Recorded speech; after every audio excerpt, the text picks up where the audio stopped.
Hello and welcome to our channel. For today's video, I'm going to teach you how to install shaders in Minecraft Bedrock 1.20.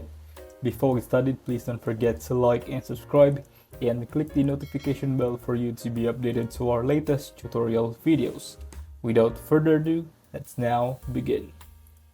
So to start with, if you want to come onto this website here, mcpcentral.com, and you want to select shaders, this will show you all the shaders that are actually compatible with Minecraft Bedrock. So this one looks pretty good. I'm going to select this one. If you scroll through, you can see some pictures of what it's going to look like, and it also tells you a bit about it. And then the bottom here, there's a download link. So to start with, if you just want to click on that, and here we go, we can download it for free. And I'm just going to click skip on that, and it'll bring us to this page and automatically download. So then what's really good about this is we can simply go into our downloads and open it up.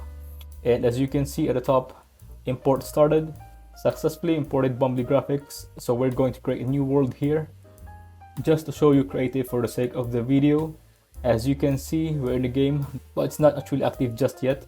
So what we're going to do is we're going to save and quit, and we're going to click settings and scroll down. It will say global resources. We can then click on my packs and see the one that we just downloaded. In my case, it's this one, Bumbly graphics. Click on it again and select activate. We want to back out, wait for this to load, and we can join our world again. And once we're loading now, it will actually be activated. So as you can see, I'll show you this working. Looks a lot better. Trees are moving and the clouds look a lot more realistic.